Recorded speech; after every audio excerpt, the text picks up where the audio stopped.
comme nous l'avons vu précédemment, les Juifs sont devenus des citoyens français en Algérie aussi, département français depuis 1848, lorsque le décret Crémieux est promulgué en 1870. Au Maroc, les Juifs deviennent de facto gouvernés par les Français lorsque le pays devient aussi un protectorat en 1912. Et puis l'autre pays du Maghreb devenu un protectorat français, c'est la Tunisie en 1881. Et nous allons vous raconter le destin des Juifs du pays à partir de ce moment-là jusqu'à la Seconde Guerre mondiale. Mais d'abord, Christophe, revenons des siècles en arrière, car comme au Maroc, la présence juive en Tunisie est très ancienne. Et oui, plusieurs hypothèses ont d'ailleurs été avancées, mais on ne peut pas vraiment dater précisément évidemment la période de l'installation des premiers Juifs. L'une des légendes fondatrices, et on en parle évidemment souvent à juste titre, de la communauté juive de Djerba, retranscrite d'ailleurs pour la première fois au 19e siècle, raconte que les Koranim, les membres de la classe sacerdotale israélite, se seraient installés dans l'actuelle Tunisie après la destruction du temple de Salomon par l'empereur Nabuchodonosor II en 586 avant Jésus-Christ. Bon, j'étais pas là, vous non plus, mais on veut bien le croire. Ils auraient alors emporté un vestige du temple détruit, conservé dans la célèbre synagogue de la Grima, qui est devenue l'objet d'un pèlerinage annuel à l'occasion de la fête juive de l'Akba Omer et qui rassemble chaque année plusieurs milliers de pèlerins. La Tunisie est une province romaine et sa population juive augmente rapidement. Au 1er siècle avant notre ère, le célèbre empereur Jules César aurait reconnu au judaïsme le statut privilégié de religio licita. Par la suite, des juifs fuyant la répression suite à des révoltes en Cyrénaïque, la Libye actuelle, et en Judée, fondent des communautés sur le territoire de l'actuelle Tunisie. Et les premiers documents qui attestent de la présence de juifs en Tunisie datent du IIe siècle, sous la plume d'un écrivain de Carthage, Tertullien, qui décrit à la fois les communautés juives et qui en même temps n'est pas vraiment ami des juifs puisqu'il rédige également un pamphlet contre le judaïsme. D'autre part, à peu près à la même période, les Talmuds mentionnent l'existence de plusieurs rabbins à Carthage, qui est donc peut-être l'un des premiers berceaux du judaïsme tunisien. Et c'est en Tunisie d'ailleurs que sera découverte à la fin du 19e siècle la seule synagogue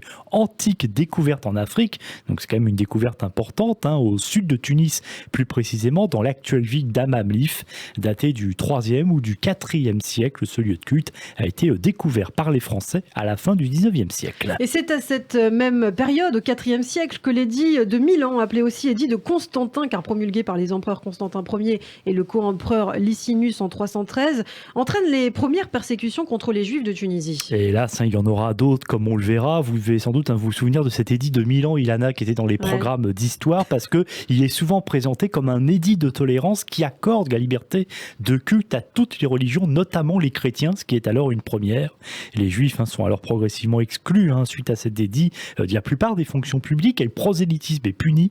La construction de nouvelles synagogues est également interdite vers la fin du IVe siècle. Après une période de répit, les Juifs sont à nouveau pris à partie au cours du VIe siècle, cette fois par les Byzantins. Ils sont exclus de toute charge publique, les synagogues sont transformées en églises, les cultes sont interdits, des conversions forcées sont également pratiquées. Et un peu plus tard, l'arrivée de l'islam en Tunisie au 8e siècle fait des Juifs des dhimmi. Ils sont soumis à l'impôt en échange de la pratique de leur culte. Ils doivent porter des vêtements distinctifs et aussi renoncer à construire de nouveaux lieux de culte. Ils ont interdiction de pratiquer le prosélytisme. Ils ne peuvent pas épouser une musulmane, alors que l'inverse est possible si l'épouse juive ou chrétienne se convertit. Les Juifs connaissent une période de prospérité. Ils travaillent pour la plupart dans le commerce et sont installés dans les grandes villes comme Kérouan, où l'on trouve une synagogue et une école talmudique qui devient très renommée. La communauté juive de Kérouan est l'un des carrefours du judaïsme européen. Entre les 9e et 11e siècles, des communautés juives sont également bien implantées à Sousse et à Sfax. Et au tournant du 11e siècle va être fondé le quartier juif de la Médina de Tunis, la Hara, qui signifie 4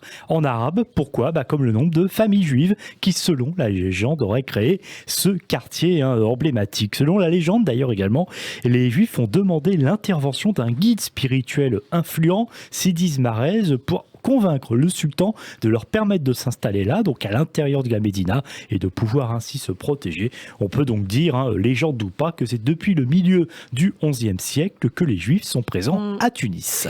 Au milieu du XIIe siècle, la prise de pouvoir de la dynastie almohade marque une période de répression pendant un siècle, marquée par des massacres, des conversions forcées et l'obligation de porter un vêtement distinctif, la chikla. Ensuite, jusqu'au milieu du XVIe siècle, les Juifs restent des dhimmi qui doivent porter un vêtement distinctif aussi. aussi, mais les persécutions et la répression sont quand même moins importantes. Et au milieu du XVIe siècle, à la faveur d'échanges commerciaux de plus en plus nombreux, eh bien la Tunisie va entrer dans une nouvelle ère avec l'arrivée de Juifs venus d'Italie, de Livourne, plus précisément, ce port donc italien, et on les appelle les Grana. Alors ces Grana exercent des fonctions importantes à la cour. Ils n'ont pratiquement d'ailleurs aucune relation avec ceux qu'on va appeler les Tuansa, les populations locales, qui sont plutôt modestes, mais qui sont majoritaires et installées là depuis quand même pas mal de temps. Les Grana, de par leur position sociale, ont de plus en plus de pouvoir, même s'ils restent toujours minoritaires par rapport aux Tuansa. Et évidemment, ce qui arrive, c'est-à-dire qu'un schisme, en quelque sorte, est provoqué au cours du XVIIIe siècle, donc entre d'un côté les Grana et de l'autre les Tuansa. Et du coup, chacun possède désormais son conseil de notables, son grand rabbin, son tribunal rabbinique, mais aussi sa synagogue, ses écoles, son cimetière et ses boucheries cachères. Au XIXe siècle, la population est très hétérogène. Dans les ports, les négociants et les banquiers juifs d'origine européenne venus de Livourne sont puissants et protégés. Et puis dans les régions rurales, des juifs font de l'élevage et de l'agriculture. Et oui, on retrouve effectivement la distinction entre d'un côté ceux qui sont bien implantés, les Grana, et de l'autre les Tuansa qui sont plus pauvres, plus rejetés et qui finalement ils ne partagent pas grand-chose avec les autres. Les juifs venus d'Italie, ça aussi c'est intéressant pour voir le décalage entre les deux courants, on va dire les deux communautés.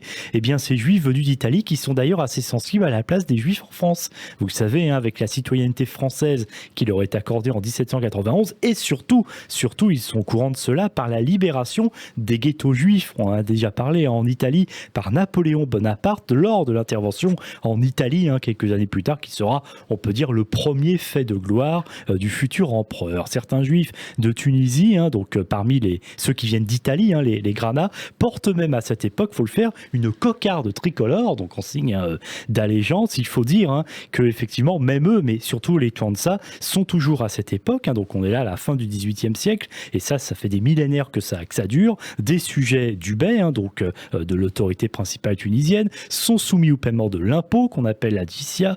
Ils sont contraints de porter une chéchia et un turban noir et ne peuvent pas accéder à la propriété immobilière. On peut donc bien comprendre qu'effectivement pour eux, la France, c'est un peu la terre rêvée de liberté qu'ils n'ont pas.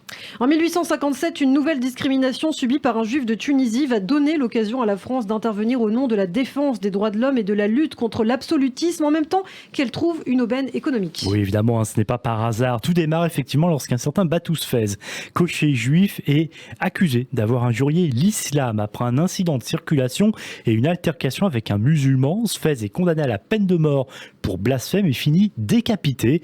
Les consuls de France et du Royaume-Uni exercent une pression sur le bey de Tunis pour qu'il s'engage dans la voie de réforme libérale. Et cette même année 1857, une escadre française entre en rade de Tunis et oblige le bey à proclamer un texte appelé le pacte fondamental qui, après des siècles de soumission, change enfin la condition des juifs qui obtiennent les mêmes droits et devoirs que les musulmans. Et c'est un texte vraiment important qui précise notamment que les sujets israélites ne subiront aucune contrainte pour changer de religion. Un autre précise que lorsqu'un tribunal criminel aura à se prononcer sur la pénalité encourue par un sujet israélite, il est adjoint au dit tribunal des assesseurs également israélites. Ça paraît logique, mais ça n'existait donc pas avant. Le libre accès à la propriété et à la fonction publique est également garanti. Et puis, les juifs, quelques temps après, seront aussi autorisés à porter la chéchia rouge comme les musulmans et pourront enfin acquérir un bien immobilier hors des quartiers qui leur sont habituellement réservés. Merci beaucoup Christophe pour cette première partie donc, de notre récit consacré aux Juifs de Tunisie, en particulier lorsque les Français arrivent dans le pays dans la seconde moitié du 19e siècle. La suite, ce sera au prochain numéro de l'histoire des Juifs de France. Et on a déjà vu l'histoire de nombreux Juifs d'Afrique du Nord, les Juifs d'Algérie, les Juifs du Maroc. Déjà 155 épisodes que vous pouvez retrouver bien sûr en podcast sur notre site internet radioj.fr, également en vidéo sur notre chaîne YouTube. Vous restez avec nous, bien sûr, l'information continue dans quelques instants. Le journal avec vous, Christophe. On va bien sûr revenir sur l'actualité sécuritaire en Israël et puis à suivre, comme tous les matins, le Dvar Torah du jour avec Mevorah Zerbib et la chronique C'est bon pour la santé dès 6h40. Restez avec nous.